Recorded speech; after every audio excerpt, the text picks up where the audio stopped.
লোকসভা নির্বাচনে এনডিএ 400টি আসন দখল করলে মোদি সরকার স্বৈরাচারী আচরণ করতে পারে বলে অনেকেই উদ্বেগ প্রকাশ করেছেন। এবার অমিত শাহ তার বিপক্ষে কি বললেন আমরা শুনবো। कि ये राजनीतिक नहीं है, लेकिन आपके जो राजनीतिक स्पीचेस हैं तेलंगाना में आपने कहा, जब आप अपने वायदे गिनते हैं कि ये वायदे हमने पूरे किए, तो सीए भी उसमें है। तो इसमें राजनीतिक कहाँ से हो गया? तो फिर आपके तो वायदे हमारा एक वादा था कि देश के अर्थतंत्र को सुधारेंगे, तो क्या अर्थतंत्र मत सुधारो, पॉलिटिक्स कर रहे हो।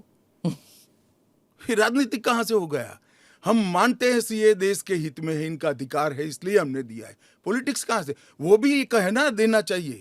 अगर राजनीतिक फायदा है तो उनको कौन रोक रहा है? पर सीए पे तो बहस हुआ नहीं ना, वो बात पास हो गया, उसके बाद पास कैसे हो गया? पार्लियामेंट में पूरी बहस करी हमने। तो अगर 400 सीट आते तो क्या वो फुल लाइसेंस हो जाता है कि आपके हिसाब से कि जनता ने कहा कि हमने आपको 400 सीट दी है, अब आप जो भी देश हित में समझे वो करते जाइए। ऐसे लाइसेंस जिन्होंने उपयोग करे, हमने तो कभी नहीं करे। हमने तो जनता ने जब जब आशीर्वाद दिया बड़ी जिम्मेदारी के साथ देश चलाया, चाहे अटल जी हो चाहे नरेंद्र भाई। इंदिरा गांधी ने एक बार लाइसेंस का दुरुपयोग किया था और फिर स्वयं चुनाव हार गई थी। तो इसका भी मैकेनिज्म पड़ा है ना। जो लाइसेंस का दुरुपयोग करेगा उसका भी मैकेनिज्म है। हमारे 5 साल के बाद पब्लिक के सामने जाना है, यहां समाप्त नहीं हो जाता है। ये आप कह रहे हैं, लेकिन जैसे फॉरेन मीडिया को अगर आप देखें, वो कह रहे हैं कि एक के बाद एक जो आपने किया है, चाहे ट्रिपल तलाक हो, 370 हो, सीएए हो। एक सेकंड, फॉरेन मीडिया को पूछे उनके देश में ट्रिपल तलाक है क्या? नहीं है। उनके देश में मुस्लिम पर्सनल लॉ है क्या?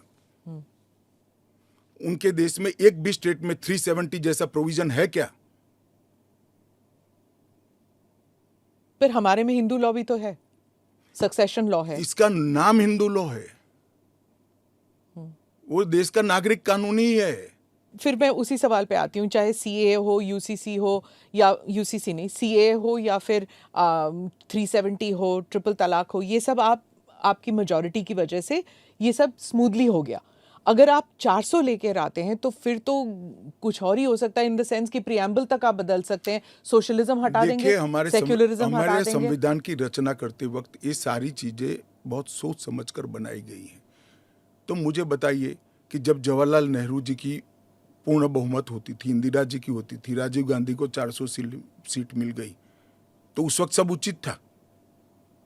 नहीं था ना, इसीलिए तो उन्हें हटा दिया गया। तो हम भी नहीं करेंगे, उचित नहीं करेंगे, हम संयम नहीं रखेंगे, सेल्फ डिसिप्लिन नहीं रखेंगे, तो हमें भी बदल देंगे। ये तो कोई तर्क नहीं हुआ। देखिए, नरेंद्र मोदी के पास, इस देश के प्रधानमंत्री के पास 10 साल का ए ग्रेड पास्ट रिकॉर्ड है और 25 साल का प्लानिंग है। 25 और साल 25 साल टोटल का प्लानिंग उन्होंने बनाया है कि 15 अगस्त 2047 को भारत पूर्ण विकसित भारत होगा। और उन्होंने पहली बार सरकार की मदद से नहीं, देश के 130 करोड़ लोगों को आह्वान लेकर संकल्प करा है कि सभी लोग जुटे, और ये 25 साल भारत को महान बनाने के 25 साल है। और मुझे बड़ा गर्व है कि मेरे नेता के आह्वान पर पूरा देश आज इस संकल्प से संकल्पित होकर अमृत काल के लिए तैयार होकर खड़ा है। इसके साथ साथ इस देश में गुड गवर्नेंस, इस देश के अर्थतंत्र को दुनिया के प्रमुख अर्थतंत्रों में शुमार करना, दुनिया भर के टेक्नोलॉजी और R&D के लिए एक प्लेटफॉर्म बनाना, भारत को मैन्युफैक्चरिंग का हब बनाना, भारत को हर क्षेत्र में आत्मनिर्भर बनाना, इस देश की शिक्षा व्यवस्था को दुनिया के साथ और दुनिया से आगे ले जाने का प्रयास करना, ये सारी चीजें हमने करी है।